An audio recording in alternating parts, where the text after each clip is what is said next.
বাসুদেব এসো, বুকে এসো। না প্রভু না, আমার কুষ্ঠ, পুজ, রক্ত, এ দেহে অপবিত্রতা, তোমাকে স্পর্শ করলে প্রভু, প্রভু তোমার মর্যাদা হানি হবে। প্রভু এসো না, তোমাকে নয়নে দেখেছি, এটুকুই জীবনের সার্থকতা।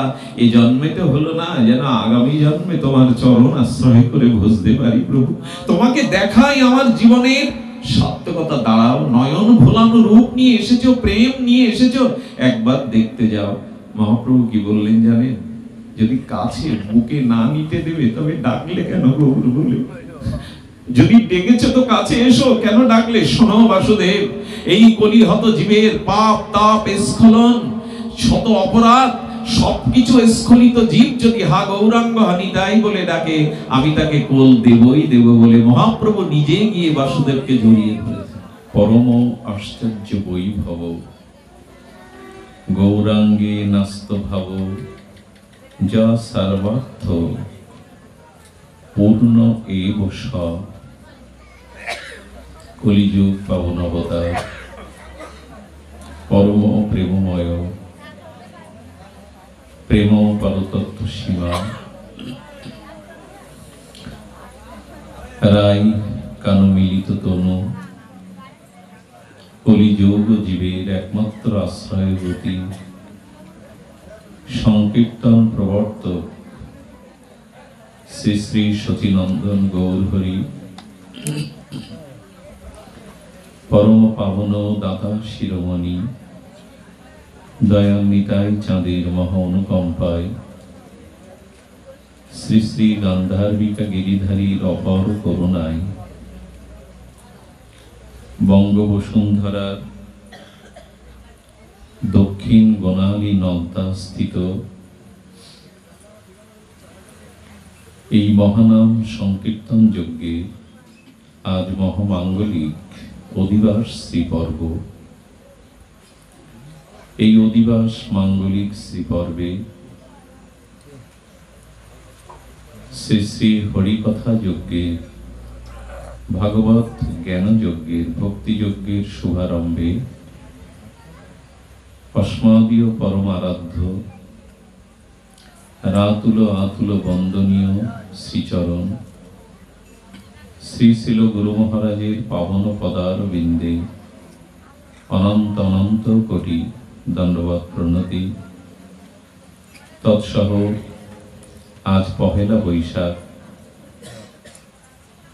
1431 বঙ্গাব্দে এই শুভ নববর্ষের এই মহামহেন্দ্রক্ষণে, আনন্দক্ষণে শ্রীমন্দির শ্রী অঙ্গনে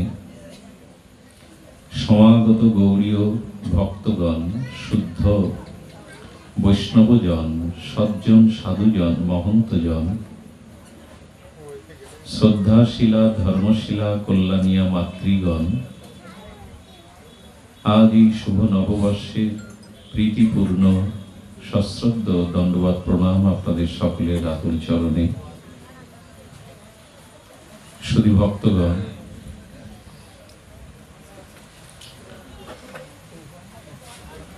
সর্বসাধন হীন অপি, জয় দাদা, দাদাজি বস।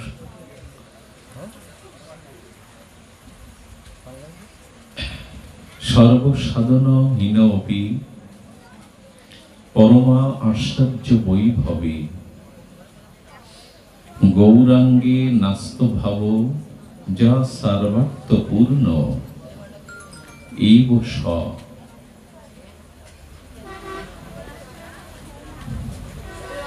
দেখুন,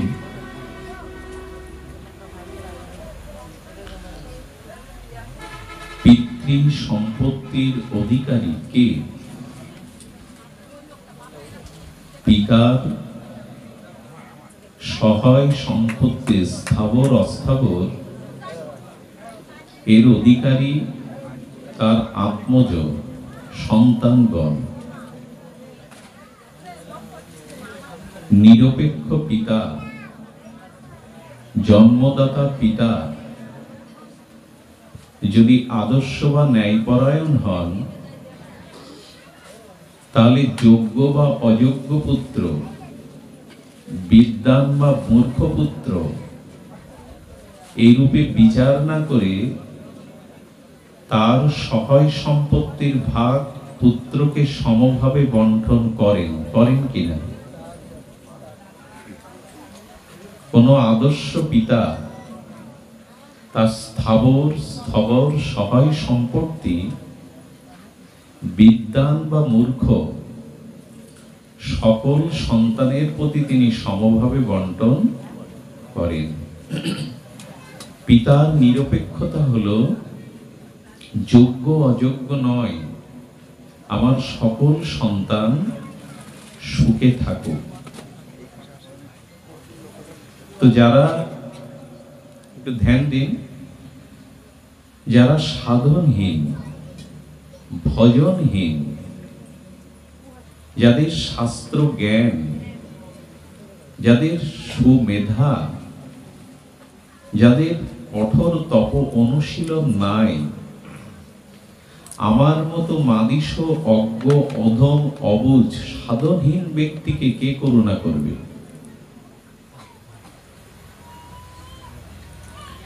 পূর্বে বললাম, পিতা যোগ্যতার বিচার না করে সন্তানের বিচার করে সবাইকে সমভাবে সম্পত্তি বন্টন করে।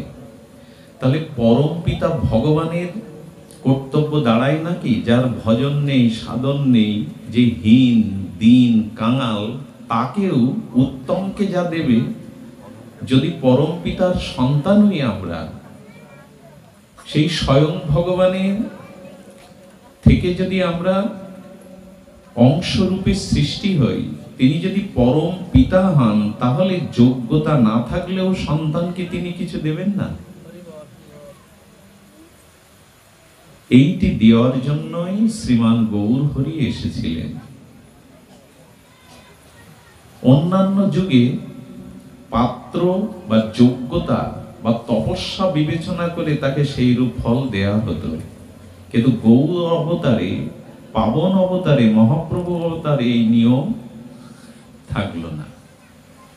থাকা উচিত ছিল কি? যার যেমন যোগ্যতা তার প্রাপ্তি তো ততটুকু। একজন মাটির ঘট নিয়ে কই জল আনতে গেছে,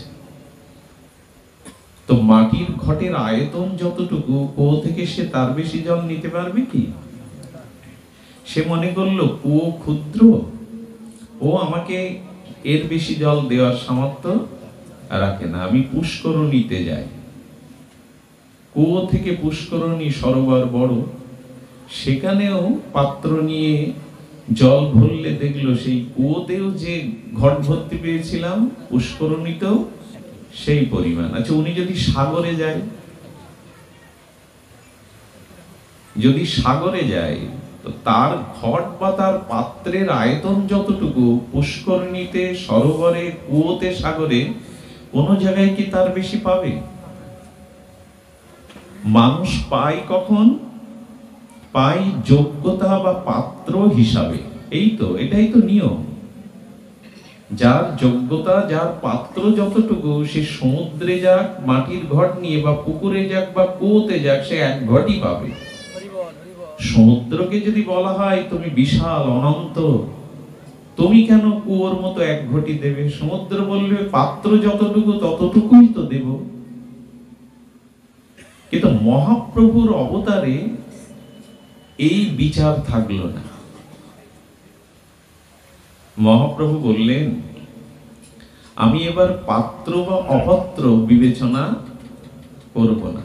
পিতা যেমন অযোগ্য পুত্রকেও সহায় সম্পত্তি দেয় তার মঙ্গলের কথা ভেবে, তেমনি শ্রীকৃষ্ণ চৈতন্য মহাবতার, কারুণ্য অবতার, প্রেম অবতার, করুণায় অবতীর্ণ হয়ে বললেন, আমি এবার কে যোগ্য কে অযোগ্য এই বিবেচনা করব না। কার পাত্র নেওয়ার মতো, কার পাত্র না, এই বিবেচনাও করব না। কি করবে প্রভু?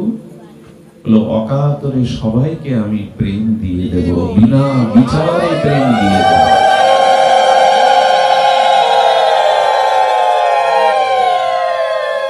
এটি ভগবানের বিশেষ করুণা। ভগবানের অপর বিশেষ করুণা। এই শ্লোকে প্রবোধানন্দ সরস্বতীপাদ বললেন, সারবত্ত সাধনহীন অপি,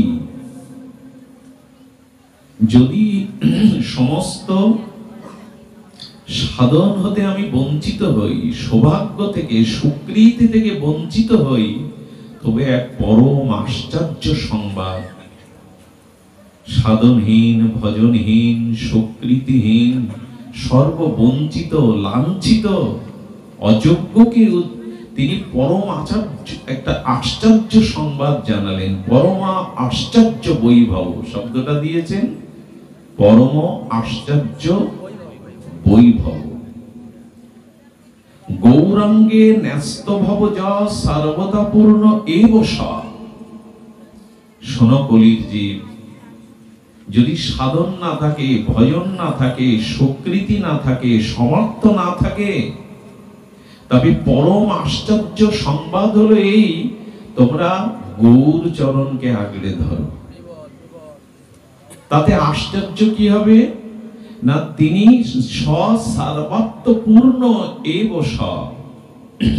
যদি কেউ গৌর চরণকে, নিতাই চরণকে অবলম্বন আশ্রয় করতে পারো, তাহলে পরম আশ্চর্য সংবাদ হলো, যে প্রেম ব্রহ্মাও পায়নি সেই প্রেম তোমাকে দিয়ে দেবে মহাপ্রভু। যা ব্রহ্মা পায়নি তা দিয়ে দেবে।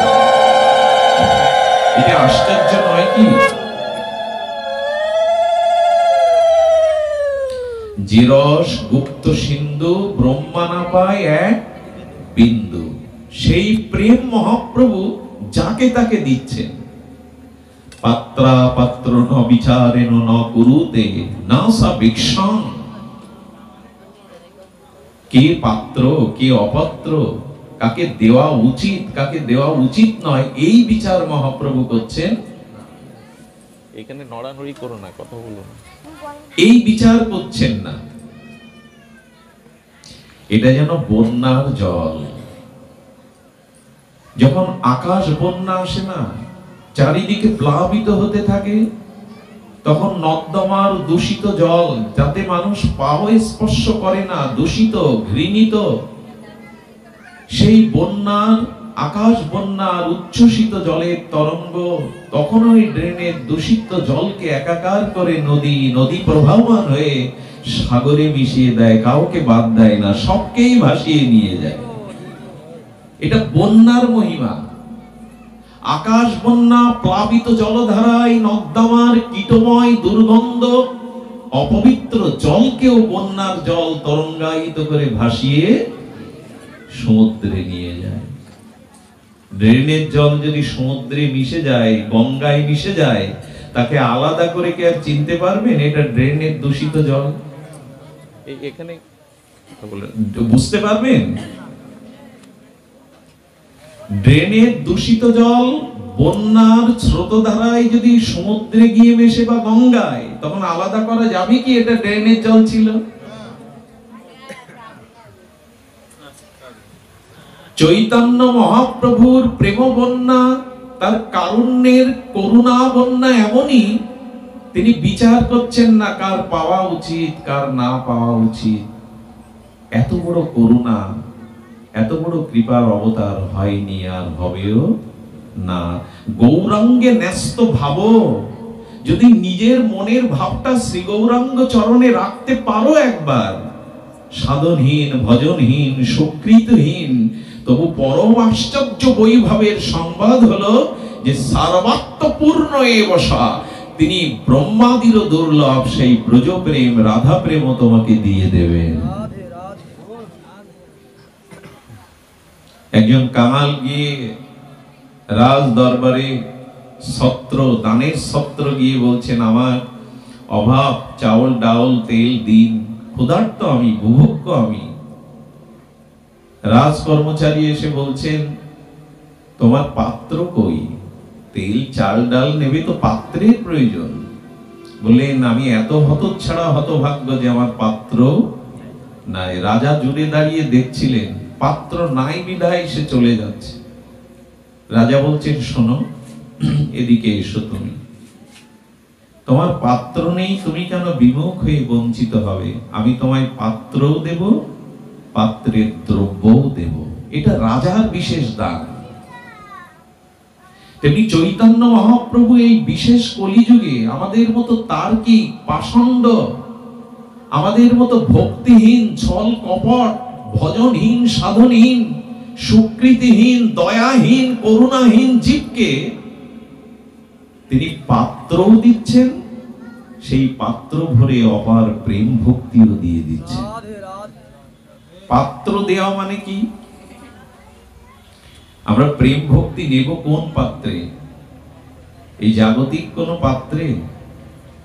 বলেন না, পাত্রটা হলো আমাদের হৃদয়। প্রেম কোথায় রাখতে হবে? চোখে, কানে, মুখে। সোনাদানা কি ছড়িয়ে ছিটিয়ে রাখেন ঘরের মেঝেতে? টাকা, সোনাদানা এটা নির্দিষ্ট গোপন স্থানে তাকে লুকিয়ে রাখেন, যাতে শত্রু। তেমনি প্রেম ভক্তি বাইরের দেখানো জিনিস নয়, এটা অন্তরেই লুকিয়ে রাখার জিনিস। তো সেই হৃদয় বা অন্তর পাত্র আমাদের বড় দূষিত। আপনাদের না হলে আমার মতো যারা গিজ গিজ করছে এই হৃদয়ে কামনা, বাসনা, দেহভোগ, স্ত্রী পুত্রের প্রতি আসক্তি, মান সম্মানের কাঙাল আমরা। কোথায় ভালো চেয়ার পাবো, কোথায় মালা পাবো, কোথায় সম্মান পাবো, কোথায় সুন্দরী রমণী পাবো, কোথায় বিত্ত বৈভব পাবো, এই নিজ সুখের জন্য আমরা সারাটা জীবন কাটালাম। সুন্দরী চাই, ধন চাই, মান চাই, পদ চাই, প্রতিষ্ঠা চাই, যশ চাই, খ্যাতি চাই। আমাদের হৃদয়কে কলুষিত করেছে এই নিজের ভোগের চাওয়া, নিজের সুখের চাওয়া। আমরা অন্যের সুখের ধার ধারিনি, আমরা অন্যের দিকে দৃষ্টি দেইনি, অন্যের সুখের চিন্তা করিনি। আমি ভালো থাকবো, আমি সুখে থাকবো, সব পাওয়া আমার। এই হলো অপাত্র। এই চার দেয়াল ঘরের মধ্যে বউ ছেলে মেয়ে নিয়ে হেসে খেলে, খেয়ে খাইয়ে আনন্দে জীবন কাটাবো, পাড়া প্রতিবেশী দেশের লোক সব মরে যাক, তাতে ধ্বংস হোক, তাতে আমার কি আসে যায়। এই হলো অশুদ্ধ পাত্র, এই হলো দূষিত পাত্র। আমাদের হৃদয়টা আজ নিজ সুখে, নিজ ভোগের জন্য অশুদ্ধ করে ফেলেছে। এই জন্য এই কামনা, বাসনা, কলুষিত হৃদয় বড় অপাত্র হয়ে গেছে। আপনারা জানেন এই সমুদ্র হলো জলের উৎস। তো সমুদ্র একদিন চিন্তা করলো, আমার জল যদি বৃক্ষেতে দেওয়া যায়, তাহলে বৃক্ষ ক্ষার প্রধান নোনা জলে বৃক্ষ শুকিয়ে মারা যাবে, ফসল ফলবে না। আর আমাতে কেউ যদি জল পান করতে আসে, এই নোনা জল পান করে তার তৃষ্ণা বাড়া ছাড়া নিবারণ হবে না। আমার জল ঘোলা, সমুদ্রের জল বালি ভরা, অথচ জলের উৎস আমি। এই জলকে শুদ্ধ করা যায় না, এই জলকে নির্মল করা যায় না। সমুদ্র চিন্তা করতে লাগলো, এই জল বৃক্ষের সেবা হবে না, এই জল লোক তৃষ্ণা নিবারণ করবে না। মেঘ চিন্তা করে দেখলো, যদি তাই করতে হয় তাহলে এই জলকে দান করতে হবে, আমার জলকে দান করতে হবে। খুব মার্মিক কথা, হৃদয় দিয়ে শুনুন।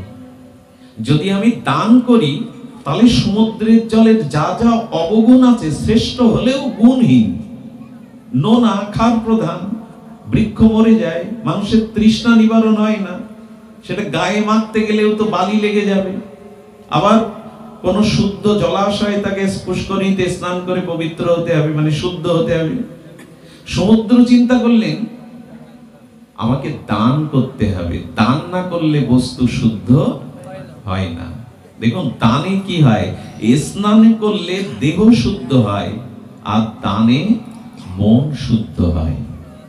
দান করে দেখবেন নিঃস্বার্থভাবে চিত্তের শুদ্ধতা আসে, দানে মন শুদ্ধ হয়, স্নানে দেহ শুদ্ধ হয়। তো সমুদ্র চিন্তা করলে আমি দান করে দিই, কাকে দান করলে সবকিছু মঙ্গলময়, সুখময়, সবকিছু বিপরীত মঙ্গলময় হবে, শুভময় হবে, কার্যকারী হবে। আস্তে, সমুদ্র জল কাকে দান করে মা? সমুদ্র জল কাকে দান করে? মেঘকে। সূর্যের তাপ ও কিরণ কর্ষণে বাষ্প আকারে সমুদ্রের জলটা বাজে দেখবেন বৃষ্টির সময় সমুদ্র থেকে জল মন্থন করে কাকে দিল? মেঘকে দিয়ে দিল। আচ্ছা, সমুদ্রের জল যখন বাষ্প আকার বা আকর্ষণ করে মেঘ হলো, মেঘ থেকে যখন সৌদামিনী বরিশ ধারায় ঝড় ঝড় ধারায় বৃষ্টি হয়ে নেমে এলো, তো সমুদ্রের ক্ষার প্রদান নোনা জল যখন মেঘমালা হয়ে বৃষ্টি হয়ে পৃথিবীতে ধরিত্রীতে ঝরলো, তখন সমুদ্রের জলের আগের রূপ আগের গুণ থাকলো কি? কি হলো? আগে ছিল ঘোলা, এখন সেটা হয়ে গেল বৃষ্টির জল স্বচ্ছ। আগে ছিল তপ্ত, সমুদ্রের জল গরম, এখন হলো শীতল। আগে বৃক্ষের মূলে সিঞ্চন করলে বৃক্ষ বাঁচত না সমুদ্রের ক্ষার প্রদান নোনা জল, কিন্তু বৃষ্টির জলের ধারা পেয়ে মৃত বৃক্ষগুলো সজীবিত হয়ে উঠল কিনা?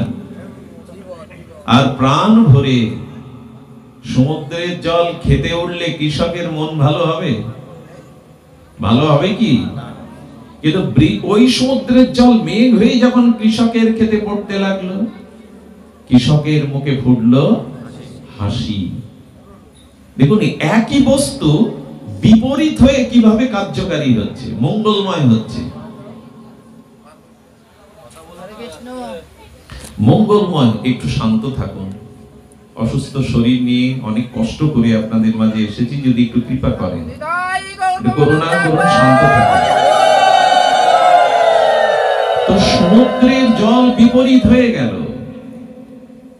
তেমনি মহাপ্রভুর করুণা কৃপা, তার অযাচিত কৃপা, তার অযাচিত করুণা, তার পাত্র অপাত্র বিবেচনা না করে যে করুণা, আগে যা ছিল সমুদ্রের জলের মতো উৎস বটে, জলের উৎস সমুদ্র, কিন্তু চৈতন্য নিত্যানন্দ রূপ প্রেম মেঘে করুণার বৃষ্টি যেন মেঘের বৃষ্টির মতো হয়ে এলো চৈতন্য কৃপায়। সব বিপরীত হয়ে গেল। আর একটা মজার কথা কি জানেন? মজার কথা হলো, মেঘে যখন জল ঘন ঘনত্বক হয়ে জমাট বাঁধে, তখন আকাশে একটা নক্ষত্র আছে, তার নাম সাথী নক্ষত্র। কি নাম বললাম? সাথী নক্ষত্র। এই নক্ষত্রকে স্পর্শ করে যে জলের বৃষ্টিকণা পৃথিবীতে আসে, ভালো করে লক্ষ্য করুন, ওই মেঘের যে জল যখন সাথী নক্ষত্র স্পর্শ করে পৃথিবীতে পতিত হয়, যদি সাপের মাথায় পড়ে সাথী নক্ষত্রের স্পর্শকৃত জল, সাপের মাথায় ওটাই মণি হয়। যদি হাতির মাথায় পড়ে, ওটা গজমতি হয়। যদি সমুদ্রবক্ষে কোনো শক্তি বা ঝিনুক উন্মুক্ত হয়ে থাকে আর ওই বৃষ্টির জল পড়ে, তবে ঝিনুকের মধ্যে হয় মুক্তা। যা ছিল নোনা জল, যা ছিল সমুদ্রের জল, সেই জল এমন একটা স্পর্শ পেল নক্ষত্রের, সেই স্পর্শ নক্ষত্রের জলটা রূপান্তরিত হলো মুক্তাতে, গজমতিতে, সর্পের মণিতে। তেমন প্রেম ছিল, ভক্তি ছিল, হরিনাম ছিল, ভগবানের করুণা ছিল, কিন্তু চৈতন্য রূপ মেঘে এসে নিত্যানন্দ সাথী নক্ষত্র হয়ে যখন সেই প্রেম জগতে এলো, তখন আমাদের মতো ঝিনুকের হৃদয়ে মুক্তা তৈরি হলো, প্রেম ভক্তি সৃজিত হলো। পরম আশ্চর্য বৈভব, এটাই সব থেকে আশ্চর্য। সমুদ্রের জল কি করে মুক্তা হয়ে গেল, নোনা জলের বিন্দু কি করে মুক্তা হলো? হলো সাথী নক্ষত্রের স্পর্শের কারণে হয়েছে। ঠিক তদরূপ নিত্যানন্দ প্রভু গৌরাঙ্গ সুন্দরের করুণা। আমাদের বড় অভিশাপ কি জানেন? অভিশাপ হলো সারা বিশ্ব সারা দেবকুল, ঋষিকুল, মুনীন্দ্র, জ্ঞানীন্দ্র, যোগীন্দ্র, বিমলাত্মা, অমলাত্মা, ব্রহ্মা, শিব, বিষ্ণু, নারায়ণ যে চরণ পাবে বলে, যার প্রেম সঙ্গী হবে বলে তারা ভগবানের কাছে নিবেদন করছে, প্রার্থনা করছে, সেই সর্ব অবতার ও সার শিরোমণি, সেই প্রেমের আধার আশ্রয় শ্রীকৃষ্ণ চৈতন্য বাঙালির ঘরে, আমাদের বাংলায়, আমাদের ঘরের ছেলে হয়ে জন্মালো, অথচ আমরা তাকে চিনলাম না, মূল্যায়ন করলাম না। চিনল কারা? আমেরিকা, জার্মান, তারা গৌর গৌর বলে পাগল, তারা মদ ছেড়ে চরণামৃত নিচ্ছে, তারা হোটেল ছেড়ে গোবিন্দ প্রসাদ নিচ্ছে, তারা অদ্য উলঙ্গ হয়ে নাইট ক্লাবে যারা মদ খেত, তারা হরিনামের নাম মদে আজ উন্মত্ত হয়ে নবদ্বীপ কাঁপাচ্ছে, মায়াপুর কাঁপাচ্ছে। সূর্য উঠল আমার ঘরে পূর্ব দিকে, আর ঘুম ভাঙলো পশ্চিমাদের। ইসকনের বদৌলতে সারা বিশ্ব, জার্মান, ফ্রান্স, সৌদিতে পর্যন্ত কৃষ্ণ নাম প্রচার হচ্ছে, সৌদি আরবে, রাশিয়া, কমজিয়ম, সেখানে ধর্মের আলাদা করে প্রচারের নেই, সেখানে ইসকনকে অনুমতি দেওয়া হয়েছে, তোমরা প্রচার করতে পারো, কারণ হরিনামের মধ্যে যে শান্তি আছে অন্য কিছুর মধ্যে সেটা। তারা মূর্খ নয়, তারা আমাদের মতো নির্ধনী নয়, কাঙাল নয়, তারা শিক্ষিত, তারা জ্ঞানী, তারা ধনী, তারা মালা তিলক নিয়ে আজ রাজপথ কাঁপাচ্ছে হরিনামে। আমার ঘরের নিমাই, আমার ঘরের চৈতন্য, কিন্তু ঘুম ভাঙলো ওদের, আমরা তাদের চিনলাম না। আজ কজনের ঘরে নিতাই গৌরাঙ্গের ছবিটা পূজা হয়, আজ কজনের ঘরে নিমায়ের বাণী, গৌরাঙ্গের বাণী পূজা হয়, কতজনের জানা আছে চৈতন্য চরিতামৃত, কতজন জানে মহাপ্রভু সম্পর্কে। মহাপ্রভুর পিতৃভূমি আমাদের এই বঙ্গদেশে, এই বঙ্গ বসুন্ধরার ঢাকা, সিলেটের ঢাকা দক্ষিণে, তার পিতৃভূমি এটা। ধূপটা সরিয়ে দিন। তার পিতৃভূমি এটা, তার পূর্বপুরুষদের ভূমি। কিন্তু আজ বাঙালি, বাঙালির হিয়া মহাপ্রভুকে, ওই একটু নামযোগ্য হলো, মহাপ্রভুর ছবিটা রাখলাম, নিতাই গৌর বলে হরিবল দিয়ে খিচুড়ি খেলাম, তার আদর্শ নিলাম কি? তার বাণীগুলো নিলাম কি? তার রঙে হৃদয়টা রাঙালাম কি? শুধু নিতাই গৌর হরিবল, এই দুদিন চার দিন হই হুল্লোড় হলো, আর নিতাইয়ের খোঁজ নেই, আর গৌরের খোঁজ নেই, আর হরিনামের খোঁজ নেই। এতে কি জীবন গঠন হয়? এত বড় পরম আশ্চর্য বৈভব শ্রী গৌরাঙ্গ এলো, আর আমাদের যোগ্যতা কি? যোগ্যতা হলো হা গৌর বলে, হা নিতাই বলে একবার চরণ আশ্রয় করো, এই যোগ্যতা, আর কিছু নয়। না আপনাকে মুনি হতে হবে, না তপস্বী হতে হবে, না যজ্ঞ করতে হবে, না ধ্যান করতে হবে, শুধু গৌর আমার, নিতাই আমার বলে চরণ ধরলেই হলো। দিনন্তে যে নিতাই বলে একবার, মহাপ্রভু বললেন সে হয় আমার, আমি হই তার। দেখুন তো কত সরল বঙ্গ ভাষায় বলে দিলেন, দিনন্তে যে নিতাই বলে একবার, আমি হই তার, সে হয় আমার। বলি কি, ঘুম থেকে উঠে কি নিতাইয়ের নাম, গৌরের নাম মনে জাগে? হা গৌর বলে কি আমার সকালের প্রথম বাক্য মুখ দিয়ে উচ্চারিত হয়? হা গৌরাঙ্গ, হা নিত্যানন্দ। ওইসে দয়ালু অবতার, ওইসে দাতা নাহি আর, গুণ কেহ নারে বর্ণিবারে। ব্রহ্মাও যার গুণ বর্ণনা করতে পারে না, আজ তাকে পেয়েও, সেই মহাপ্রভুর যুগের মানুষ হয়েও আমরা তার মূল্যায়ন করলাম না। তার চরিত্র, তার দিব্য চরিত্রাবলী, তিনি যেটা দিতে এসেছিলেন আজ সেটা গ্রহণ করলাম না। এই হরিনাম, এই যে ব্রজপ্রেম, এই যে দন্য, এই যে অপরকে মান, এই সকল কিছু চৈতন্যের মহাবদান। কিন্তু না, আমাদের দশা কি জানেন? এক ভিখারি যাচ্ছে, তবে জন্মান্ধ, একে তো কাঙাল হতচ্ছাড়া ভিখারি, তারপরে জন্মান্ধ। শিব ঠাকুর চেয়ে চেয়ে দেখছে কৈলাসে, শিব শিব করে কিন্তু কাঙাল। পার্বতী মায়ের করুণার উদ্রেক হলো, হৃদয় দ্রবীভূত হলো।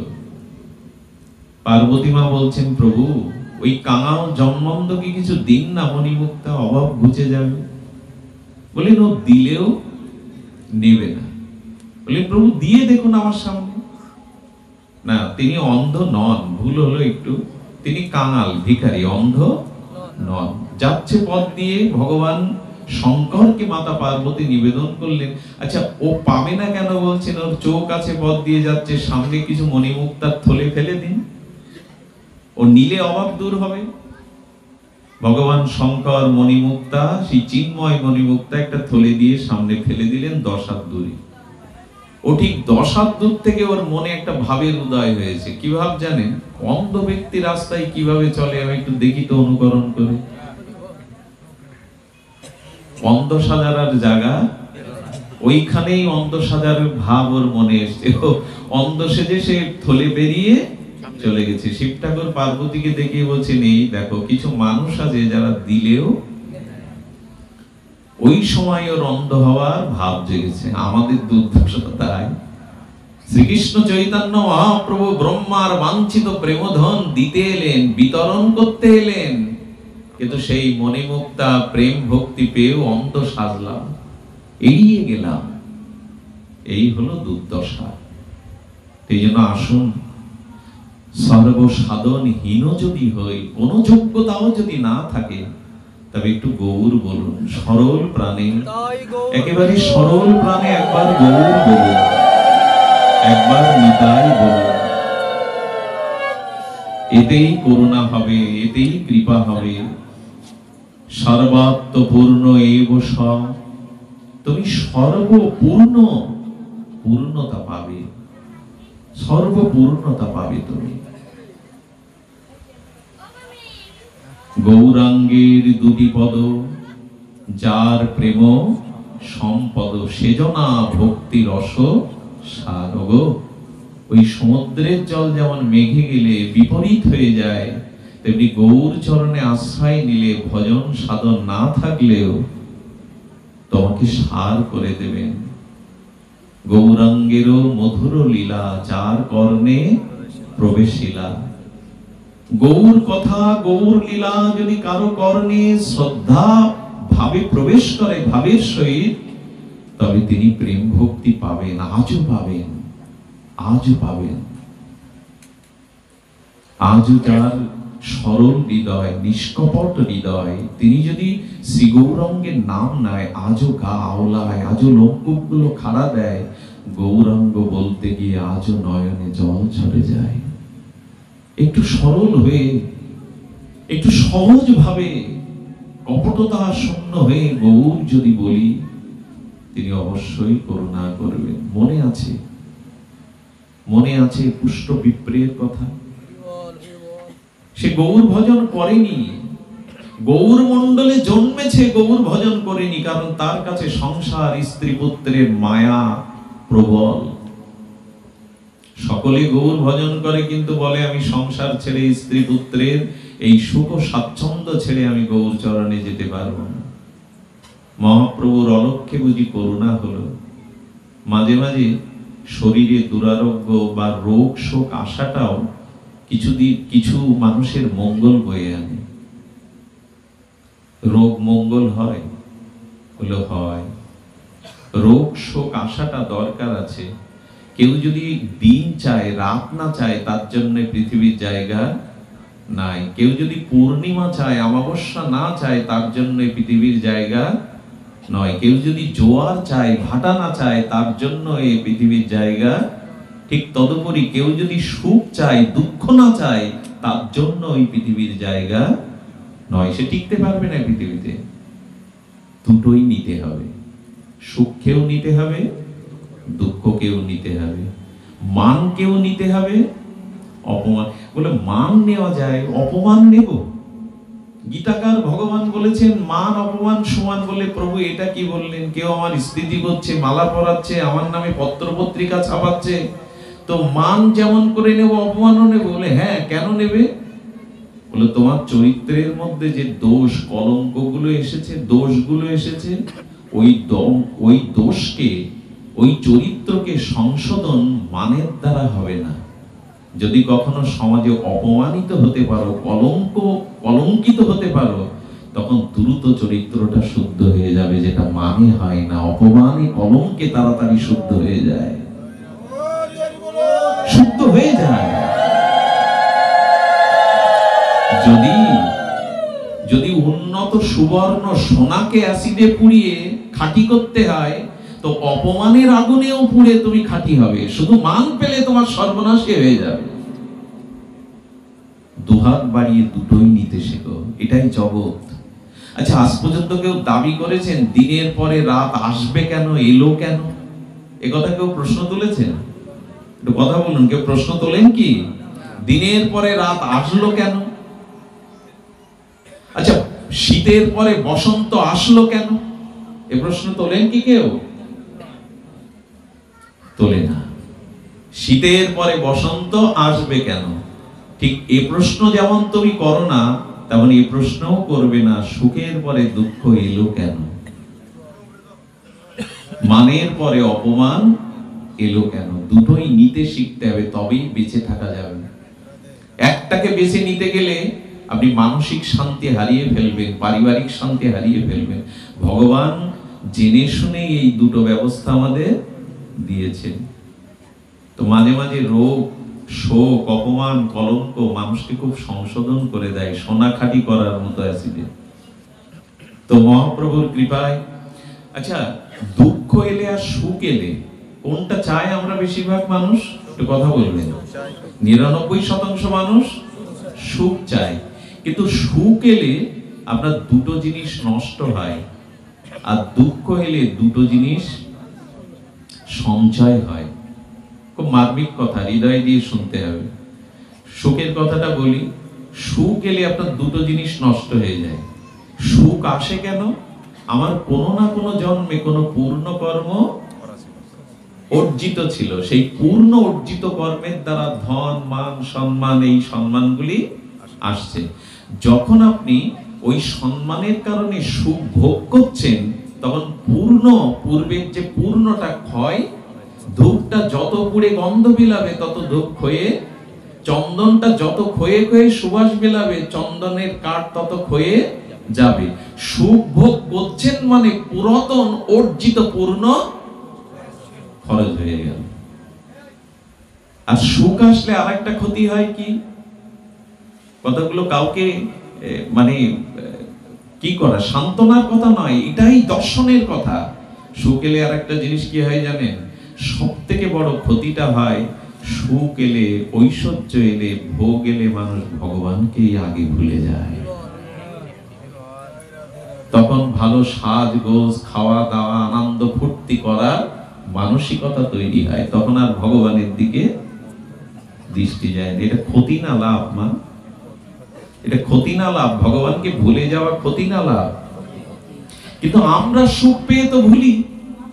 আচ্ছা, দুঃখ পেলে দুটো কল্যাণ হয় কি? খুব মন দিয়ে শুনতে হবে।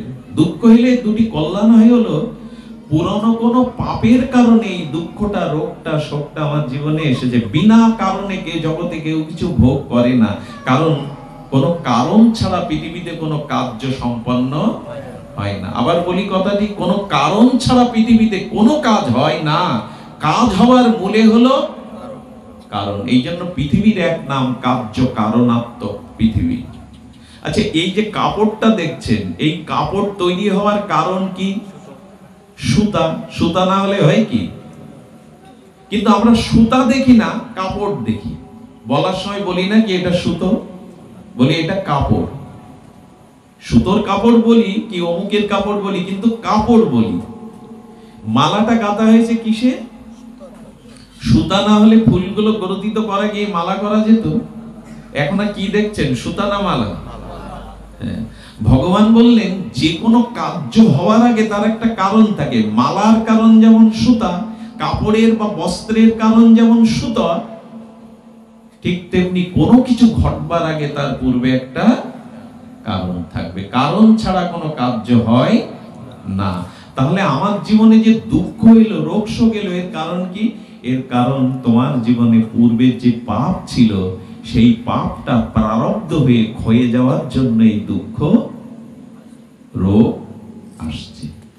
তখন সাধুরা কিভাবে, প্রভু পূর্বের পাপ যতদিন আছে ততদিন তো নিষ্কৃতি নেই, কষ্ট হোক, দুঃখ হোক, অপমান হোক, তুমি পাপটাকে ক্ষয় করে নাও, কর্মবলটাকে ক্ষয় করে নাও।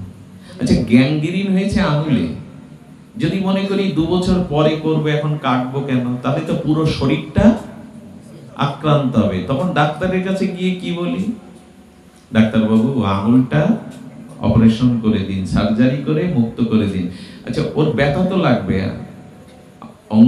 আঙ্গুলি মানে আঙুলটা সার্জারি করতে গেলে রক্তক্ষয়, ব্যথা লাগবে না? ব্যথাটা মেনে নেন কেন? এইটুকু ব্যথা সহ্য করলে, এইটুকু হারালে পুরো শরীরটা বাঁচবে। দুঃখ যখনই আসে তখন ভক্ত কিভাবে, প্রভু আমার পূর্বের যে পাপ, সেই পাপের ফলে রোগ শোক কষ্ট দুঃখ আসছে, এটা শোধ হয়ে যায়। আমি আঙুল কাটার মতো ডাক্তারের কাছে একটু সহ্য করি, একটু ধৈর্য ধরি, তাহলে বেঁচে যাও। তাহলে দুঃখ আসলে পুরাতন পাপ ক্ষয় হলো। আর দুঃখ আসলে আর একটা মঙ্গল কি হলো জানেন? দুঃখের সব থেকে বড় কল্যাণকারী দিক হলো, দুঃখ রোগ শোক গেলে মানুষের ভগবানের কথা এমনি মনে পড়ে, ভগবানের কথা স্মরণ। সুখে থাকলে ভগবানকে যতটা স্মরণে না হয়, দুঃখের মধ্যে ভগবানকে ততটা স্মরণ হয়। এখন এই বিচারটা যদি আপনি বিবেচনা, বিচারপূর্বক, বিবেকপূর্বক করেন, তাহলে দুঃখ এলে ভক্ত কি ভগবানের দোষারোপ করবে, স্মৃতিশক্তি হারিয়ে ফেলবে? বরঞ্চ আঁচল পেতে নিয়ে নেবে। এই জন্য কুন্তী দেবী ভগবানের কাছে দুঃখের বর, বিপত্তির বর চেয়েছিলেন, দুঃখ দাও। তেমন গৌর ভজন না করে আর আমাদের কুষ্ঠ বিপ্র, সেই বাসুদেব কুষ্ঠ বিপ্রের দেহে দেখা দিল কুষ্ঠ। অনেকবার আস্বাদন হয়েছে, শ্রুতিগোচর হয়েছে, তবু আবার শুনলেও অত্যৌক্তিক হবে না, মনের অপ্রসন্নতা আসবে না। তো তার সারা গায়ে কুষ্ঠ দেখা দিলে তার স্ত্রী, তার পুত্র আর ঘরে জায়গা দিল না। বাহির বাড়িতে এক চালা করে ওখানেই রেখে দিল। চাকর বাকর দিয়ে অন্ন পাঠায়, কাক চেলের মতো, চিলের মতো ছড়িয়ে দেয়, স্ত্রী পুত্র যায় না। বাসুদেব চিন্তা করলো, যে গৌর চরণ আশ্রয় না নিয়ে, যে ভগবানের ভজন না করে যাদের দিকে চেয়ে থাকলাম, যাদের জন্য জীবন যৌবন উৎসর্গ করলাম, আমার ঘর, আমার স্ত্রী, আমার পুত্র কিন্তু আমার মুখ দেখে না, আমার কাছে আর কেউ আসে না। যে থালাতে অন্ন ছড়িয়ে ছিটে দেয়, সেটা কুকুর এসে, বিড়াল এসে এটো করে দেয়, ওই থালা কেউ মেজে দেয় না। এরই নাম সংসার। আমি যদি বলি, ওই বাসুদেব যদি আমি হতাম, আপনি হতেন, এই লীলা আপনার বেলায়ও ঘটতো। 2 মাস প্যারালাইসিস হয়ে হাত পা ভাঙা অবস্থায় পড়ে থাকবেন, প্রথমত ঘরে জায়গা বাবা। ঘরে থাকলে থুতু থুতু ফেলতে তোমার কষ্ট হয়, ঘরে থাকলে কারো মুখ দেখতে পাও না, আলো বাতাস ঢোকে না, তো তোমাকে একটু বারান্দায় জায়গা করে দিলে তোমার সুবিধা হয়। বাবা বুঝতে পেরেছে, বাবা তো বোকা না, ওকেই জন্ম দিয়েছে বাবা, বাবাকে জন্ম তো দেয়নি। বাবা বুঝলে ঘরে আর আমার জায়গা হবে না। এটা চালাকি করে বলা হয়, চালাকি করে বলা হয়। বাবা বুঝে গেল, আমার এই লীলা কিন্তু ওনার নয়, আপনার আমার, কারো না হোক, কিন্তু আমার যদি এইভাবে বিকলাঙ্গতা আসে, প্যারালাইসিস আসে, লালা ঝরে, তখন আমার উপরে এই ঘটনায়। ভগবানের কোনো লীলা অবাস্তব নয়, অলৌকিক, এটা কাল্পনিক নয়। তো বাসুদেবের দেহে কুষ্ঠ, স্ত্রী আছে না, পুত্র আছে না, বন্ধু আছে না। আমার কি মনে হয় জানেন, এরকম দশায় যদি জমিদারও হয়, প্রভু তো ধনৈশ্বর্যের মালিক হয়। আচ্ছা, ওই যে লালা ধরছে, গায়ে কুষ্ঠ হয়েছে, হাত পা বেঁকে গেছে, ওই মানুষটার জমিদারি আছে, এখনো জমির কাগজপাতি, সহায় সম্পত্তি ওর নামে আছে। আচ্ছা, ও যদি নিজজনকে বলে, কাউকে বলে, দেখো আমি ওই ব্যক্তি, তো তুমি আমাকে কিনে নিয়ে বাড়ি নিয়ে যাও, কোন বন্ধুকে যদি বলে, নেবেন আপনারা কেউ? বন্ধু তখন কি বলবে? বুঝতে পারছেন না তো কথাটা? আমার প্যারালাইসিস হয়েছে, আমার গায়ে কুষ্ঠ হয়েছে, এখন আমি অনেক সুনাম ধন্য মানুষ, আমার পেছনে লোক ছাতা নিয়ে চলতো, ফুল ছড়াতো, পেছনে 20-30 জন করে চলতো, তো ওই মানুষটার যদি ওই দশা হয়, তখন ওর গুরুত্বটা কেউ মানে কি? তাকে আর মালা পরাতে, তাকে স্তুতি করতে, তার পিছনে 2-10 জন জয়গান করতে আসে কি? বরঞ্চ সে যদি বলে আমি ওই ব্যক্তিই সম্মানীয় ব্যক্তি, তুমি আমাকে 1 লাখ টাকা দিয়ে তোমার বাড়ি কিনে নিয়ে নাও, বলে বন্ধু তুমি উল্টে 10 লাখ টাকা দিলে আমি তোমাকে এখন শোবো না, স্ত্রী পুত্র ছিল না তো আমি তোমাকে বাড়ি কি নিয়ে যাব? আচ্ছা, এই মুহূর্তে এই ব্যক্তিকে কে গ্রহণ করতে পারে? দীনবন্ধু ভগবানই গ্রহণ করেন। তার কারণ কি জানেন? আহা, তার কারণ হলো ভগবান বললেন, এই দেখ তোর কুষ্ঠ, তোর জরা ব্যাধি, তোর এই দুঃসম দিনে প্রিয়জন কেউ কাছে আছে না, স্ত্রী পুত্রও কাছে আসে না, কিন্তু চেয়ে দেখ আমি তো হৃদয়ের মধ্যে এখনো রয়ে গেছি, আমি তোকে ছেড়ে যাইনি। আর তুই যদি এখনো গোবিন্দ বলিস, গৌর বলিস, জেনে রাখ তোর মৃত্যুর পরে আমি হাত বাড়িয়ে তোকে আমার কাছে নিয়ে আসবো, আমি দীনবন্ধু, আমি নিয়ে আসবো তোকে আমার কাছে। এই জন্য শ্মশানে কলসি ভেঙে আর ওদিকে কেউ তাকায় না, কারণ ওই পারে হাত ধরার ক্ষমতা কারো। চিতায় মানুষকে অন্ত্যেষ্টিক্রিয়া করে কলসি ভেঙে বলে ওদিকে চেয়েও না, তার মানে ওই পারে যাওয়ার ক্ষমতা, হাত ধরার ক্ষমতা ভগবান বললেন সবাই ত্যাগ করলেও আমি হাত বাড়িয়ে আছি, আয় আমার কাছে আয়। এই জন্য ভগবানের আর এক নাম দীনবন্ধু। কেউ যখন থাকবে না, সবাই যখন ত্যাগ করবে, তখনই ভগবান হাত বাড়িয়ে দেন। আচ্ছা, আমি যদি বৈষ্ণব অপরাধ করি, ব্রাহ্মণ চরণে অপরাধ করি, গৌরহিত অশাস্ত্রীয় কর্ম করি, আমার জন্ম হবে কোথায় জানেন? মলমূত্রের কীট হয়ে। বহু বহু মহা অপরাধ করলে, ব্রাহ্মণ বৈষ্ণব অপরাধ করলে, তখন মানুষ মলমূত্রের কীট হয়। আচ্ছা, আমি যখন পাপের দ্বারা, মহাপরাধের দ্বারা মলমূত্রের কীট হলাম, তো যাদের জন্য সংসারে পাপ করেছিলাম, ওই মলমূত্রের কীট যখন হয়েছে, তারা আমার পাপের ভাগ নিল? আমার সাথে আছে কেউ? একটু মন দিয়ে শুনতে হবে কথাটা। ওই সময় কেউ থাকে কি? পূর্বে যাদের জন্য পাপ করেছিলাম, যাদের সংসারের দিকে, যাদের সুখের জন্য সর্বস্ব অপরাধী করেছিলাম, তারা কেউ থাকবে? কিন্তু ভগবান বলছেন, এই দেখ আমি যোগীর মধ্যেও যে আত্মা, আমি পাপীর মধ্যে সেই একই আত্মা, আমি পিপীলিকার মধ্যে যে আত্মা, আমি রাজার মধ্যেও আত্মার ভেদ নেই, সকলের মধ্যে আত্মা একই। তো ভগবান তখন বললেন, তুই মলমূত্রের কীট হয়ে মলমূত্রের মধ্যে পড়ে আছিস, যাদের জন্য পাপ করেছিলি তারা কেউ নেই, কিন্তু চেয়ে দেখ আমি তো হৃদয়ে আত্মা রূপে আজও রয়ে গেছি, আজও রয়ে গেছি। একথা বলতে গেলে কণ্ঠ রুদ্ধ হয়ে যায়, একথা স্মরণ করতে গেলে কণ্ঠ বন্ধ হয়ে যায়, রুদ্ধ হয়ে যায়, টুটি চেপে ধরে। এই দেখ কে আপন তোর, কেউ নেই মলমূত্রের মাঝখানে, কিন্তু কীটের মধ্যেও আত্মারূপে ভগবান হৃদয়ে বসে আছে। আচ্ছা, যদি প্রশ্ন করেন ভগবান তুমি এখানে লাভলে কেন, ওকে ত্যাগ করছো না কেন?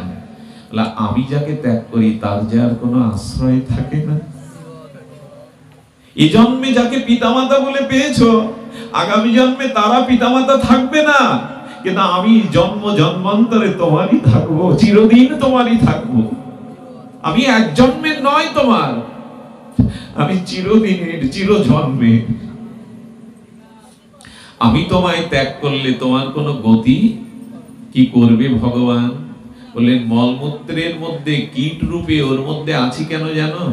আবার ওকে 84 লক্ষ জনি ক্রম বর্তন করতে করতে আবার ওকে মানুষ জন্ম দেব, আর জ্ঞান বিবেক দিয়ে ওকে গুরু রূপে গিয়ে করুণা করব, বৈষ্ণব রূপে সাধু রূপে গিয়ে দুয়ারে দুয়ারে ওকে শাস্ত্র জ্ঞান দিয়ে আবার আমার চরণে প্রেম ভক্তি দেব। যতদিন ও আমাকে না পাবে ততদিন আমি ওকে ত্যাগ করে যাব না। এই হলো করুণাময় ভগবান। তার কথা মনে করা উচিত নয় কি? তার স্মরণ নেওয়া উচিত নয় কি? কত বড় অকৃতজ্ঞ আমরা। আচ্ছা, আমি যে বাড়ি বাস করেন, বাড়ির ট্যাক্স দিতে হয় না আপনাদের? একটু কথা বলুন, ট্যাক্স দিতে হয় কিনা? হাউস ট্যাক্স দিতে হয়। আচ্ছা, ঘরে যে বিদ্যুতের বাল্বটা জ্বালাচ্ছেন, আলো জ্বালাচ্ছেন, এর বিল মাসে দিতে হয় কিনা? যে পাখাটা চালাচ্ছেন, বাতাসটা নিচ্ছেন, তার বিল দিতে হয় কিনা? এখন জলে যে ট্যাপ আসে, কেনা জল এখন ফ্রিতে প্রায়শ পাওয়া যায় না, তাহলে জলটাও কিনতে হচ্ছে, বাতাস কিনতে হচ্ছে, যে বাড়িতে অবস্থান করছেন, বসবাস করছেন, তার ট্যাক্স দিতে হচ্ছে সরকারকে, বাতাসের ট্যাক্স, আলোর ট্যাক্স, বাড়ির ট্যাক্স, জলের ট্যাক্স, সর্বোপরি যে মোবাইল গুলো ব্যবহার করেন, কথা বলেন, এতে অর্থ খরচ হয় না? হয়। কিন্তু ভগবান বলছেন, তুমি যদি এইগুলোর মূল্য চুকিয়ে থাকো, তবে আমার মূল্য কি দিয়েছো? তোমার মূল্য কি? বলে এই পৃথিবীটা আমার। তুমি তো ওই 4 কাঠা 2 কাঠা বাড়ির ট্যাক্স দিচ্ছ, কিন্তু এই পৃথিবীটা আমার, আমি তোমার জন্য সৃষ্টি করেছি। তোমাকে এই পৃথিবী দিয়ে আমি ট্যাক্স চেয়েছি কি? একটু কথা বলবেন, চেয়েছি? চাইনি।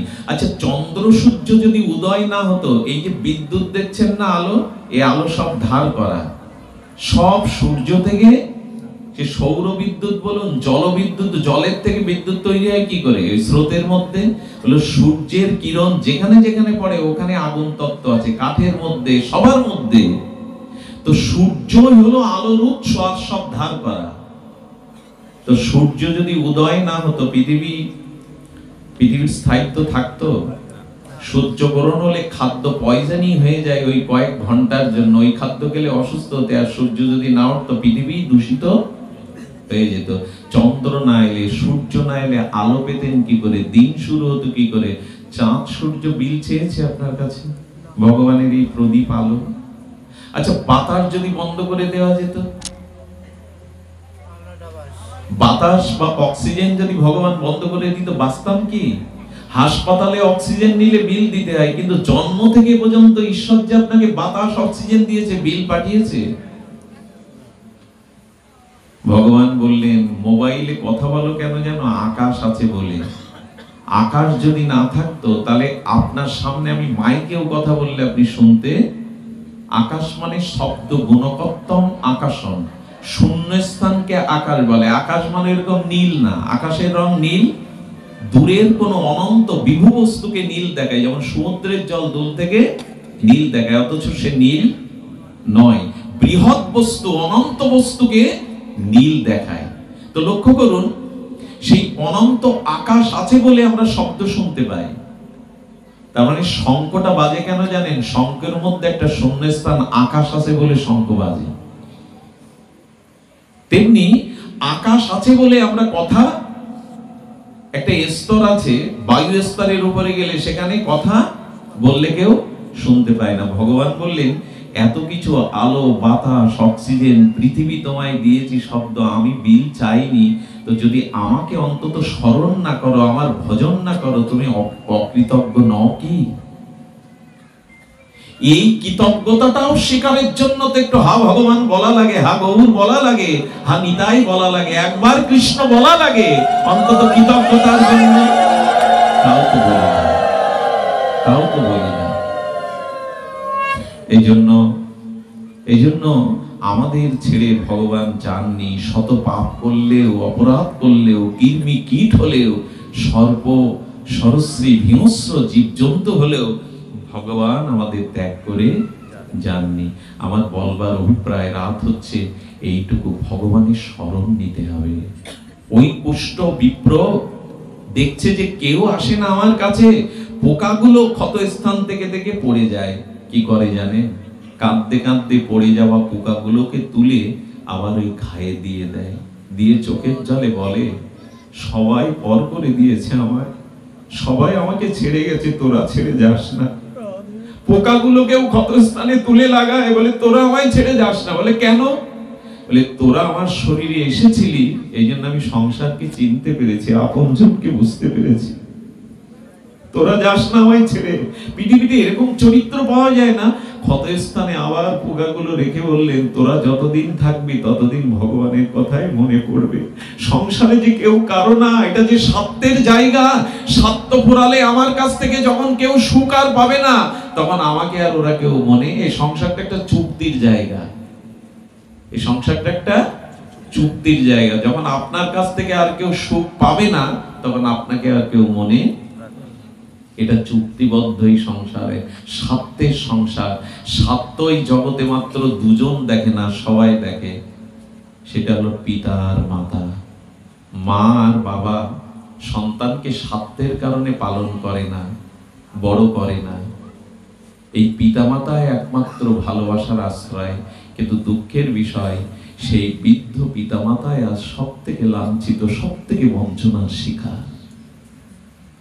পিতামাতার নিঃস্বার্থ ভালোবাসা পৃথিবীতে দ্বিতীয় কোনো দৃষ্টান্ত নয়। সে যত বড় মুখ করেও কথা বলুন, পিতামাতা ব্যতীত নিঃস্বার্থ ভালোবাসা এই জগতে নাই, কোনো উদাহরণই নাই। সে সুখ পায় তাই আপনাকে ভালোবাসে। আপনার কাছ থেকে আর যেদিন সুখ পাবে না, সেদিন আপনাকে আর ভালোবাসবে না। এটা সংসারের চুক্তি, এটাই দলিল সংসারের। এই জন্য ভালোবাসার মানুষকে ভালোবাসুন, যাকে ভালোবাসলে ভালোবাসাটা সার্থক হয়। গাছের ফুল গাছে ফোটে, ঝরে যায়, তার সার্থকতা হয় না, তাকে কেউ মাথায় নেয় না, বুকে নেয় না। যদি ওই ফুল মালা হয়ে গোবিন্দের গলে যায়, ওই ফুল গোবিন্দের চরণে চন্দন চর্চিত হয়ে যায়, তখন আর ওটা ঝরে পড়ে না মাটিতে, তখন কারো গলায় থাকে, কারো মাথায় থাকে, তখন ফুলের মর্যাদা হয়। তো ভালোবাসাটা ভগবানকে দিন, তাহলে জীবন মর্যাদা পাবেন। যাকে তাকে ভালোবাসা দিয়ে জগতে ঠকতে হয়, যন্ত্রণা পেতে হয়, অভিশাপ পেতে হয়। এমনকি আমি গতদিন বলেছিলাম কথাটা, ভালোবাসা 3 প্রকার। খুব মন দিয়ে শুনতে হবে, আজকে সার কথা। ভালোবাসা 3 প্রকার। এক হলো একাঙ্গী ভালোবাসা। কি বললাম? একাঙ্গী ভালোবাসা। একাঙ্গী ভালোবাসা মানে কি? ভালোবাসতে গেলে পরস্পর দুটি বস্তুর অনুরাগ চাই। একজন ভালোবাসে আর একজন ভালোবাসে না, সেটা ভালোবাসা নয়। দুই পক্ষ, দুই তত্ত্ব যখন একই সাথে একে অপরকে অনুরাগ, প্রীতি, প্রেম নিবেদন করবে, তখনই তার নাম হয় ভালোবাসা। তো আমরা জগতে সবচাইতেই বেশি ভালোবাসি যে জিনিসগুলো, তার মধ্যে একটা আছে বাড়ি, গাড়ি, টাকা, এগুলি। এই তো জমি জমা, টাকা পয়সা, বাড়ি গাড়ি। এখন আমার প্রশ্ন হলো, আপনি টাকাকে ভালোবাসেন, বাড়িকে ভালোবাসেন, গাড়িকে ভালোবাসেন, সম্পত্তিকে ভালোবাসেন? আমার উত্তর, ফ্রিজ টিভিকে ভালোবাসেন, ঘরে সুন্দর করে রেখেছেন, ওরা আপনাকে ভালোবাসে তো? যদি আপনাদের কাছে একটু উত্তর চাই, ওরা ভালোবাসতে পারে তো? এই করতাল কাউকে ভালোবাসতে পারে? ও প্রাণ নেই, ও জড়, ও ভালোবাসতে পারে না আপনাকে। তার মানে টাকা রোগে যখন চলে যায়, আপনাকে অপমান করে গসটা যায়, তখন টাকা আপনার জন্য শোক করে তো? ভালোবেসেছিলে, আমাকে ভালোবেসে রেখেছিলে, সিন্ধুকে আমি চলে যাচ্ছি। তার কারণ জড় বস্তু, টাকা, জমি, বাড়ি, গাড়ি, এগুলো হলো ফ্রিজ টিভি, এগুলো জড়। এদের ভালোবাসার হৃদয় ক্ষমতা নাই। একবার ভেবে দেখুন তো, কতটা বোকা হলে, কতটা অপদার্থ হলে আমরা তাকে ভালোবাসি যে আমাকে ভালো কোনোদিন বাসতে পারবে না, বাসেও না। তাকে ভালোবাসি আমরা। এটা খুব বুদ্ধিমানের কাজ। ভালোবাসাটা খুব সঠিক জায়গায় দিয়েছি আমরা। যাকে আমি ভালোবাসি অথচ সে আমাকে ভালো, তাকে ভালোবাসাটা খুব সুবুদ্ধির কাজ কি? কিন্তু আজ সারা জগৎ তাকিয়ে দেখুন কাকে ভালোবাসি আমরা। আচ্ছা, মরার পরে টিভি ফ্রিজটা দেবে, শ্মশানে দেবে, ওইটা তো খুব প্রিয় ছিল। আপনি দেশের সর্বোচ্চ কোম্পানি টিভি এনেছেন, কত ইঞ্চি এখন, 24, 50, যত ইঞ্চি দেবে তো মরার পরে। খুব ভালোবাসতেন ওইটা, বসতেন সন্ধ্যাবেলা ওর সামনে। বলে না, মাটির কলসি দেবে, তাও ভেঙে থুয়ে আসবে। আচ্ছা, আমার মানুষ আমরা কত চালাক, স্বার্থবাদী দেখুন। বাবা মা মরে গেলে কি বলি জানেন? এই বাবা তোমরা কথা বলো না ওখানে, এই বাবা বিঘ্ন হয়, কথা বলো না, কিছুক্ষণ যদি কাজ থাকে উঠে কাজটা মিটিয়ে আসুন। কি বলছেন? মানুষ মরে গেলে বলে কি, বাবা এই জুতোটা পরতো, এটা বাবার সাথে দাও, বাবা এই খাটটাতে সুতো বসতো, এটা দাও। বাবার এই জামাটা বড় প্রিয় ছিল, জামাটা দেয়। এমনকি তাস খেলতে যদি ভালোবাসতো, কেউ কেউ তাসও দিয়ে দেয় একজোড়া, দিয়ে দেয়। কি দুর্ভাগা আমাদের। আচ্ছা, এইগুলো যখন দেয়, জামা দেয়, মশারি দেয়, কাপড় দেয়, কাঁথা দেয়, জুতো দেয়, খাট দেয়, ওনার হাতে যে সোনার আংটিটা ছিল ওটা দেয় তো? ওই বেলায় কি করে জানেন? বাড়ি শুদ্ধ লোক কাঁদছে, কিন্তু কান্নার মধ্যেও বুদ্ধি করে আংটিটা খুলে ঘরে রেখে দেয়। কেন? ওটা বাবার শখের জিনিস, ওটা দেবে না? কতটা চালাকি হলে, মানুষকে বঞ্চিত করলে এই বুদ্ধি আমাদের থাকে। কাঁথা কাপড়গুলো দূষিত, নোংরা, ওটা রেখে লাভ কি? কিন্তু সোনার আংটি খুলে ঘরে রাখবে। ভালোবেসে যে যাদের, তাদের ভালোবাসার পরিণামে, তাদের মানসিকতা এই। এই জন্য পিতামাতার জায়গাটা কেউ নষ্ট করবেন না। ওরা নিঃস্বার্থই ভালোবেসেছে আপনাকে। ওদের ভালোবাসার কোনো প্রতিদান দিতে যাবেন না। আমি তো মাসে মাসে টাকা পাঠাই, তোমার জন্য রঙিন কালার টিভি দিয়েছে, আর কি চাই? খবরদার। পিতামাতা ঋণ শোধ করবার চিন্তাও যদি কারো মনে আসে, সে আরো ঋণী হয়ে যাবে, আরো ঋণী। স্বয়ং ভগবানও জগতে জানিয়েছেন, মায়ের ঋণ আমিও শোধ করতে পারিনি। মহাপ্রভু যখন সন্ন্যাস নিয়েছিলেন, নিত্যানন্দ প্রভু নবদ্বীপবাসীর প্রাণ রক্ষার্থে, সচিমার প্রাণ বাঁচানোর জন্য মহাপ্রভুকে বৃন্দাবনে যাওয়ার নাম করে পথ ভুলিয়ে শান্তিপুরে এনেছিলেন। মাকে স্মরণ করে নিমাই বলল, মাকে নিয়ে এসো। পালকি থেকে সচিমা যখন দূরে নামছে, সন্ন্যাসী নিমাই, শ্রীকৃষ্ণ চৈতন্য নিমাই ছুটে গিয়ে সাষ্টাঙ্গে মায়ের প্রণে প্রণাম করেছে। মাকে মাঝখানে রেখে 7 বার প্রদক্ষিণ করে বলছেন, মা, আমি বাতুলতায় সন্ন্যাস নিয়েছি, আমি তোমার অযোগ্য সন্তান, আমি তোমার ঋণ কোনোদিনই শোধ করতে পারবো না। তবে জানো মা, যদি জগতে কখনো আবির্ভাব হই, তবে তোমার গর্ভেই আমি আবির্ভাব হব।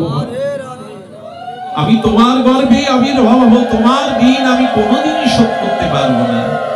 মাকে নিমাই 7 বার প্রদক্ষিণ করলো।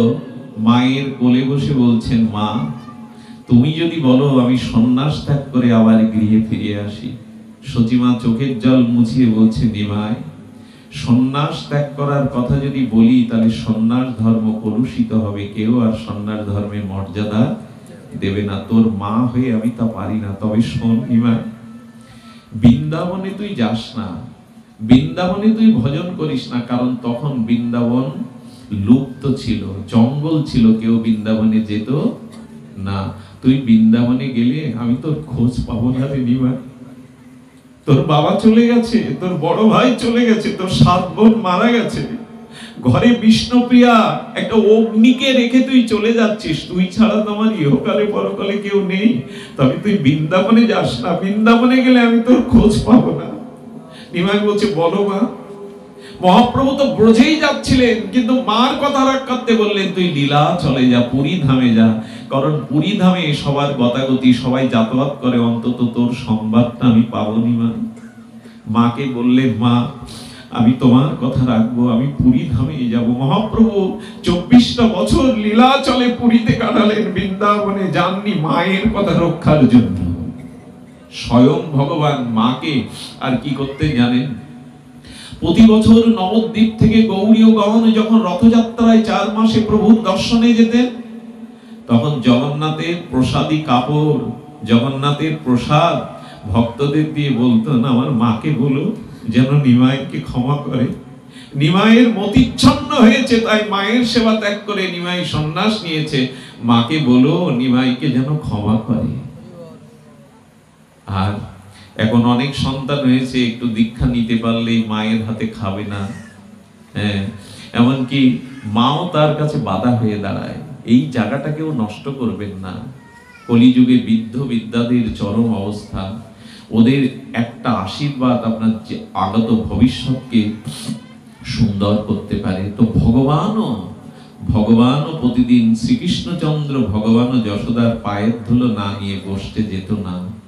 একদিন নেয়নি, তাই যশোদা পেছন থেকে ডাকছে। মা নাকি পেছন থেকে ডাকলে সন্তানের কল্যাণ হয়, আর কেউ ডাকলে অমঙ্গল হলেও মা ডাকলে সন্তানের কল্যাণ হয়। বলে গোপাল, ছোট কাল থেকে তোর উপরে এত অত্যাচার, এত অসুর, আজ তোর বিপদ হবে। কেন মা, তুমি বলছো কেন? বলে আজ তোমার পায়ের ধুলো নিলি না গোপাল। মা বাবার চরণে প্রণাম না করে কোনো কাজে যেতে নেই, বাইরে যেতে নেই, এতে অমঙ্গল হয়, এতে বহিঃশত্রু ক্ষতি করে। যশোদা পায়ের থেকে সমস্ত ধুলিগুলো নিয়ে গোপালের মাথায় আর বুকে মাখিয়ে দিয়ে বলেন, যা গোপাল, আর বিপদ আসবে না। আজও এটা হয়, পিতামাতাকে প্রণাম করে কোনো কাজে যাবেন, দেখবেন দেখবেন বহিঃশত্রুর আক্রমণ হতে আপনি বেঁচে যাবেন, অ্যাক্সিডেন্টের কবল থেকে আপনি। এগুলো মুখের কথা নয়, মানুষকে শোনানোর কথা নয়, এগুলো শাস্ত্রের অনুভূতি। পিতামাতার চরণের ধুলিতে এমন একটা আশীর্বাদ আছে, ও ঢাল তৈরি হয়, রক্ষা কবচ তৈরি হয়। এই জন্য পিতামাতাকে ভগবানও এমনি করে স্বীকার করেছেন। শঙ্করাচার্যের মতো আচার্য, আমি যেহেতু অধিবাস বিলম্বে এসেছি, আমি আপনাদের এইটুকু বলবো, ভগবানকে ভুলে যাবেন না। এই শুধু এইখানেই নামযজ্ঞ 2 দিন হই হুল্লোড় করাটাই যে ধর্ম, করাটাই যে সব হয়ে গেল, 2 দিনে বছরে একবার যজ্ঞ তা নয়। মহাপ্রভু বলছেন, আসরে যজ্ঞ হলো, আসরে রাগরাগিনী হলো, কিন্তু মৃত্যুর সময় নামটা তো আর দল এসে তোমাকে শোনাবে না, নামটা তখন তোমাকেই নিতে হবে। সে অভ্যাস করেছ, ওরা তো রাগরাগিনী গিয়ে চলে গেল, তোমার মৃত্যুর সময় ও প্রিয়নাথ বাবু কি ললিত রাগ শোনাবে তোমার কানে এসে? তখন তোমাকেই হরি বলে মনতে হবে। যদি তুমি হরি বলে না মরো, তুমি কৃষ্ণ বলে না মারো, তবে টাকা বলে মরলে সাপ হতে হবে, কামের চিন্তা করে মরলে পতিতা হতে হবে, আর যদি বাড়ির চিন্তা করো তো কুকুর বিড়াল পাখি হয়ে বাড়িকে পাহারা দিতে হবে, ভাগবত বলেছেন। কৃষ্ণ তোমাকেই বলতে হবে, সেই স্মরণটা আগে থেকে নিন। শুধু নামযজ্ঞ হয়ে গেল, আমাদের সব হয়ে গেল এমন না। মহাপ্রভু বললেন, এতএব গৃহে তুমি কৃষ্ণ ভজ গিয়া। এখান থেকে যেটা শুনলে, এবার গৃহে গিয়ে সকাল সন্ধ্যা হাততালি দিয়ে। এখন ঘরে যজ্ঞ হয় না, হয় আসরে। মহাপ্রভু বলছেন, ঘরে ঘরে যেদিন কৃষ্ণ নাম হবে, স্বামী পুত্র কন্যা বসে হাতে তালে দিয়ে করতাল ঝাঁঝ বাজিয়ে যেদিন হরিনাম ঘরে করবে, সেই দিন গৃহের অমঙ্গল দূর হবে। ঘরে যদি হরিনাম থাকে, সে ঘর অশান্তিতে পড়বে না। যেমন লঙ্কা পড়ে গেলেও বিভীষণের ঘর পড়েনি, পুরো লঙ্কা পুড়ে গেল, বিভীষণের ঘর পড়েনি, কারণ বিভীষণের ঘরে রাম নাম ছিল, তুলসী মঞ্জরি ছিল, ভক্তি ছিল। আপনার ঘরও পড়বে না যদি সকাল সন্ধ্যা সপে সাথে পাঁচে মিলে, কিন্তু হরিনাম হয় এখন আসরে, যজ্ঞের মঞ্চে। বাড়ি আর হরিনাম প্রায়শ হয় না, 2-4 বাড়ি হতে পারে, কিন্তু মহাপ্রভু চেয়েছেন, এতএব গৃহে তুমি কৃষ্ণ ভজ গিয়া, খুঁটিনাটি পরিহরি একান্ত হইয়া। এই নামের মধ্যেই সব দেওয়া আছে। তুমি নামকে আশ্রয় করো, নাম জপ করো, চলতে ফিরতে নামকে আশ্রয় করো। বাসুদেব বিপ্রয়ের কুষ্ঠ যখন আর সে বাঁচে না, শুনল চৈতন্য মহাপ্রভু কীর্তনে এসেছেন পাশের গ্রামে।